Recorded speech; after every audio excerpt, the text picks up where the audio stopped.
The other day I was given the chance to talk about my experience on YouTube. So I thought I'd put the slideshow and talk about it up on YouTube as well for people to see, and just give a bit of insight onto what it takes and the metrics I've used, methods I've used, and just observations I've had over the last 3 months of using YouTube. So 3 months on YouTube. Number one, making videos takes lots and lots of time. Now, the process for every video for a daily, it's insanely consuming.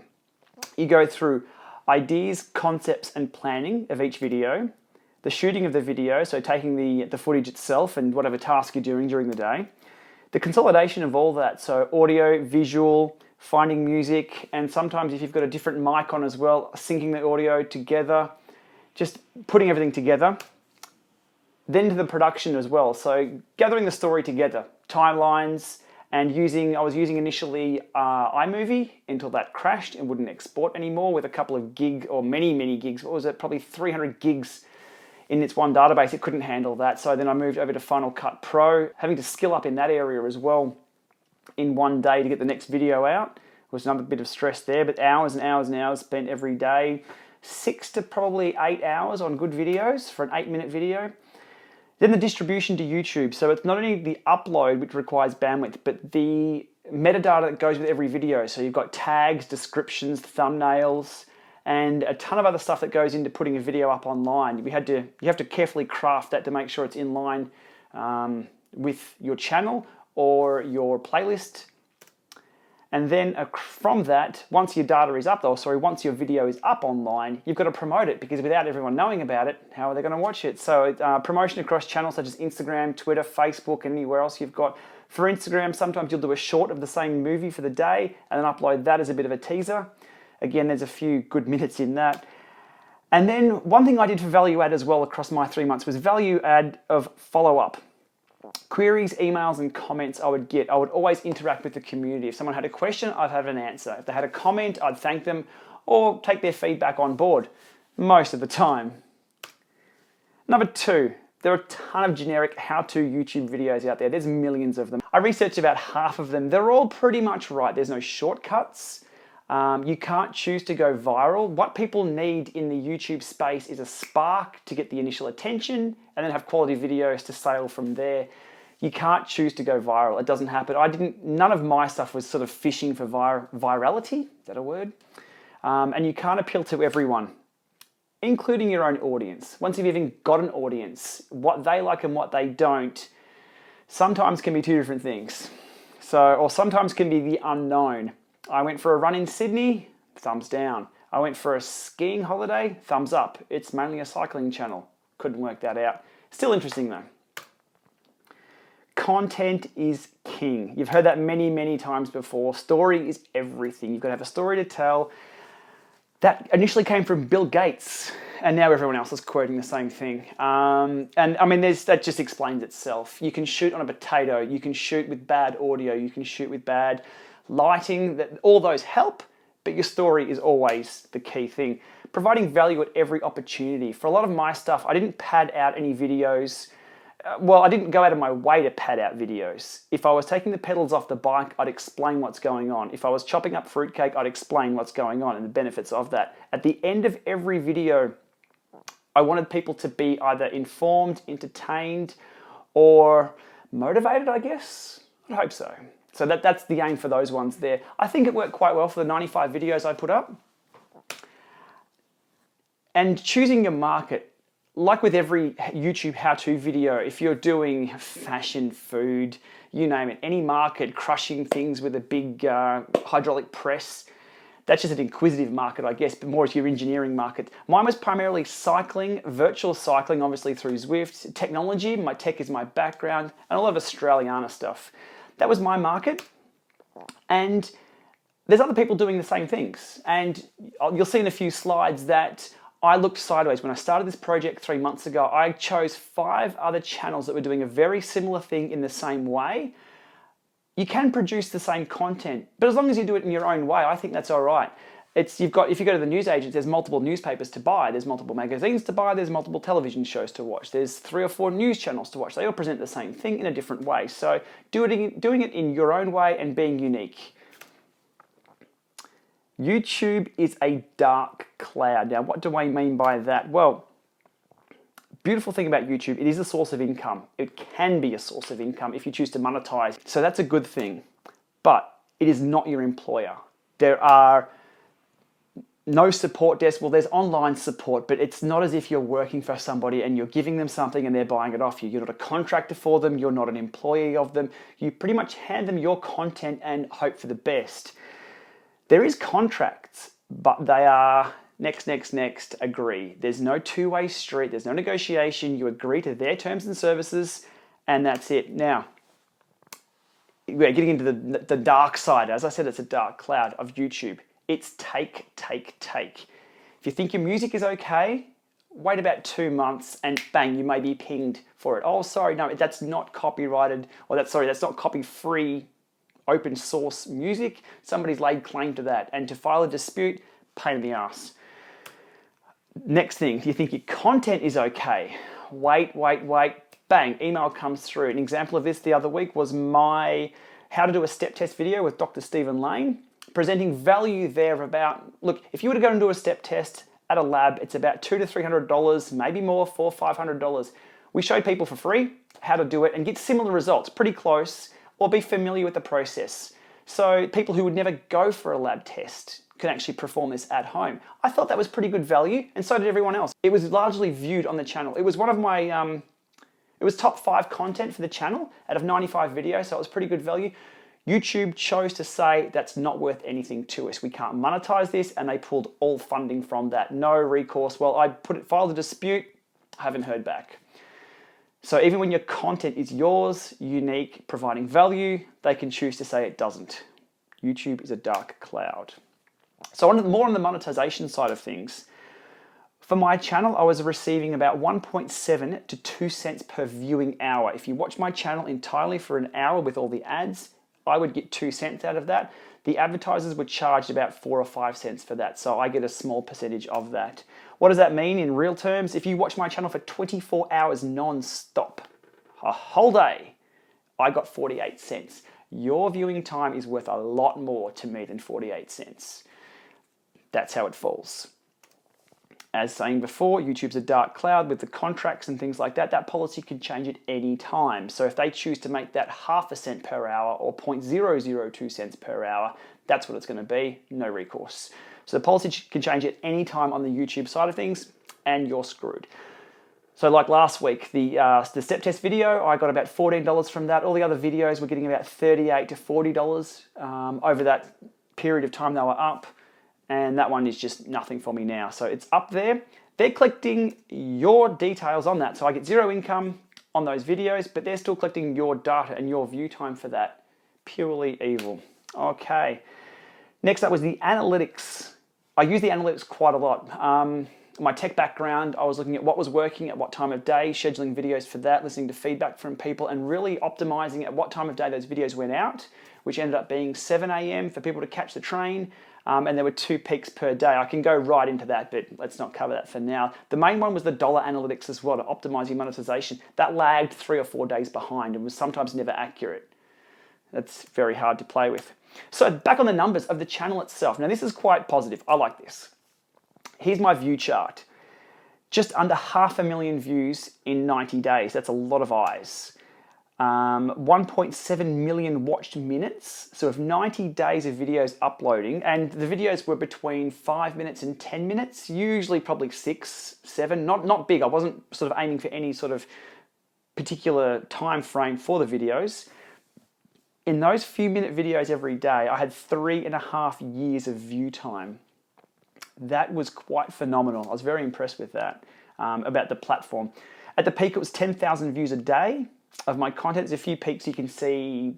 Sorry, I'll get it. I'll upload this on YouTube later on as well. There'll be a link to download if you want to have a look at the presentation. So 10,000 views a day. That's a lot of eyes on content just being produced from home. Well, also around the world, but you know what I'm saying. There's no one else but me up doing this. So looking at the other 5 channels, as I said before, I had 5 channels that I kept an eye on as we all started at about the same time in the same genre of cycling, outdoors Australia. There's a few from Australia. There was a few overseas as well. I kept an eye on those. Growth-wise, in regards to views, here's where I am on the views. Yeah, the success of the channel was really, really good in that respect. Subscribers. Now, subscribers themselves, they don't guarantee viewership, but they pretty much ensure your video, any content that goes up that's new, will get the views. So if you've got 20,000 subscribers, you're likely to get 10,000 views per video. If you've only got 20 subscribers, you're not going to get that hit rate because people get alerted or emails about it. So that's why subscribers are important. 267 through to 6,690 days. Really, really handy. Now, the biggest boosts you get from that is attention from others who are successful in this space. Number one, Cycling Maven. The shout outs I got from Maven on his channel resulted in about 500 the first one and about 200 in the second one. That was quite good. My work with Zwift as well, their shout outs or their promotion of the channel really, really helped. And the peer comparison for those, again, for the other 5 channels over the same time period, again, the GPLama channel was doing really, really well compared to the others through here. Now, they may not have had the same, a few of them got the same sort of shout outs, but again, it was about timing, shout outs and being relevant to the other people's market that were shouting out to you. I think we got a few things right there. That was really handy. The numbers corporate. So the other 5 I was looking at were individuals like myself. Let's look at some numbers on the corporate side of things. Now, to be honest, a lot of corporates aren't in the game. They're just not even playing ball yet. And here are the figures on those. I'll put these up, sorry for the bit of shine on the screen there. I'll put these up online. But you've got, we've got start off at Stages, Quark, Ride Magazine, Wahoo Fitness. Now this is my area. This is the indoor cycling guys I was over at Eurobike getting FaceTime with. Tax, Trainer Road, Zwift, Elite, and then you've got myself up here. Me as a one-man band, I've done, in 90 days alone. Now again, they're not in this game. I was. They should be. They will be very, very soon. Again, 90 days to beat all those corporates. I was pretty impressed with that. Again, YouTube as the platform for delivery of my content has been phenomenal. There are some that are in the game, all in the game. You may know this symbol here, GCN, Global Cycling Network. Well, I'm not sure how global they are. They're all British, so maybe they need some Australian representation, some New Zealanders, maybe. Who knows what they do soon, but they are taking over the world with their channel. They have 860,000 subscribers. They'll be at 1 million very, very soon. How big are they and what do they do when you're that big? Well, they take 14 people to Eurobike to cover their content. Filmers, people to dump the content to. There's a production crew there. They're a television station. So I couldn't compete with that over at Eurobike. So I did my own thing, and I think that worked quite well. My Eurobike views on those channel stats are really, really good. The content was unique. It was me walking around discussing things and providing not the same content as everyone else. So that worked out quite well for me. But in that, I think they lost a bit of their personal identity. Their motive is money and views.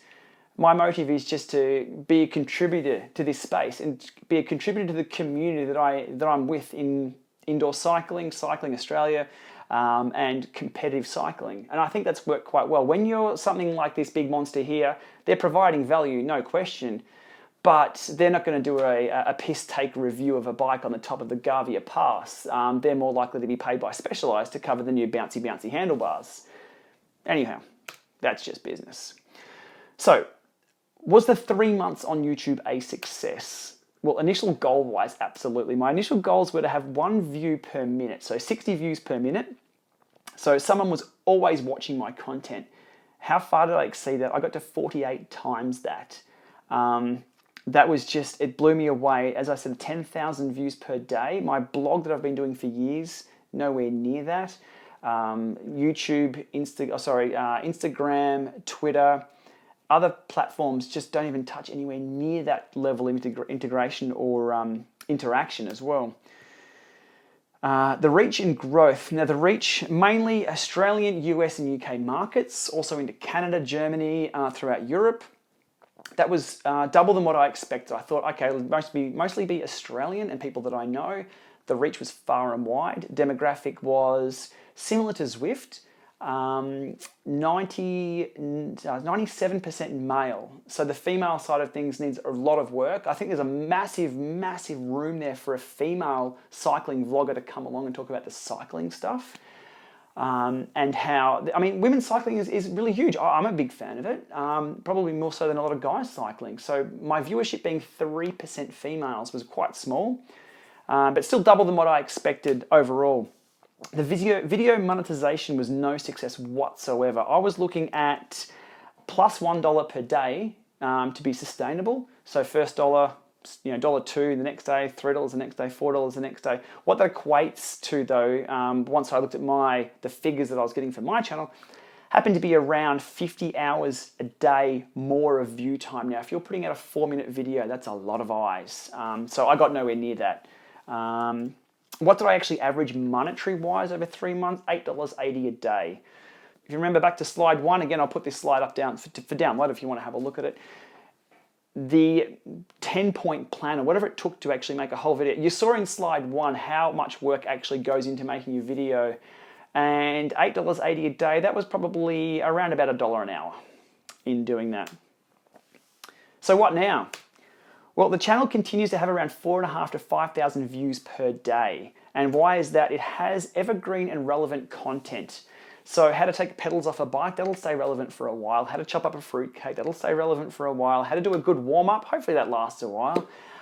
There's quite a few things. Eurobike, opening up Eurobike, what it's about, walking through the front door. People will want to see what that's about. So I'm really happy that the content I've done isn't time-based and will continue to be viewed, commented on and interacted with from here on in. And that's pretty cool. It will fade though. So still 5,000 views for the last week with me doing absolutely nothing on the channel. I have been commenting and interacting. So again, still far outweighing any other medium I'm on. I'll continue to upload on a semi-regular basis. Even this video tonight to set up these lights and this show here, this was about 20 minutes setup. I had to dim the screen, I had to set the audio up, and I've got to do all the modifications to this. So it is flat out doing this sort of stuff. How other people do it on their own, on a daily, just blows me away. There's a lot of good content I've also promised people that I'll upload, how to put the saddle fore and aft, if you remember that one, caffeine, a lot of stuff with Dr. Slane we're going to do as well. So there's a lot of stuff coming up.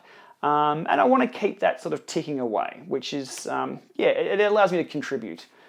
But also, I guess the most important part is my opportunities outside of the YouTube platform. YouTube itself is a dark cloud. Remember the other slide. I cannot rely on that in any way, shape, or form. Even for my $8.80 a day, tomorrow that may be $4, and next week that may be $3. I'm not even buying coffees for that money. So the opportunities that have come up so far on that, I've been approached by a lot of companies. As you saw before, again, in the previous slide, in slide number 8, a lot of companies aren't doing this, and they're looking around at who are doing this. The YouTube, the sharing experience, and storytelling. Corporates can't do it too well because a corporate doesn't have an opinion or an idea. They have representatives who work for them, and their motive is to sell things or to make money. And again, there's a give or take in there as well, because again, and that's why they're sustainable. They're selling things. For someone like me, I'm not selling anything at all, and it makes me no money whatsoever. So the opportunities outside the platform. The trip to Eurobike, that was one. Flown over there on behalf of Zwift to get some FaceTime with all those other companies you saw before who aren't doing too well on YouTube. And the follow-up from that as well. So hopefully grabbing a hold of all those new trainers and being able to share that experience. It may not be a daily share of that, but look, the tax flux. There's a video out there by, you know who I'm talking about, everything you need to know about the tax flux. Yeah, but how it actually rides and how it responds, that we haven't got that information yet. So look, that's again my unique angle on things, and I'll give my opinion on that. Does it smell like fish after 1,000 watts at 10 seconds? That's what I can bring. So opportunities outside the platform are where it's at for me from here on in. And that'll be it. Any questions? Well, I can't ask questions of you. Feel free to put some questions below. Anything to do with YouTube, monetization, any of the analytics that I've done. I applied a lot of my security principles, I guess, to this as well. Sorry, IT security. The number one thing being 0 day. If a patch comes out for a vulnerability, you're on it straight away. I found videos that work really well with the things that I discussed that were instant straight away, that were newsworthy. It was the Garmin 820 announcement. Within half an hour I had a video out. It was pretty crappy quality, and it was me ranting straight to the screen. That's had about 20,000 hits. And as for Garmin's hits on their videos, on their announcements, that was quite low. People want opinion, people want stories, and people want I guess real talk, I guess is the word you call it. So anyway, questions below. I'll get my hand in shot. So questions below, happy to answer. I'll type away, but that's where I'm at the moment. So that's it. That's a bit of a long rant, so apologies for that. I'm not trying to draw it out for views or hits. Again, if you're still watching, this isn't cycling related content. So I'm guessing, again, you're probably not my target audience if you're my standard subscriber. Anyhow, a bit of background on the channel. I'm happy to be transparent about everything on the channel as well if it's going to help others, because for me it's about the experience and providing value. And if I can provide value through what I've learned from YouTube, successes, failures, and looking sideways at other channels and how they can grow, hit me up and I'll get you some answers. Thanks for watching.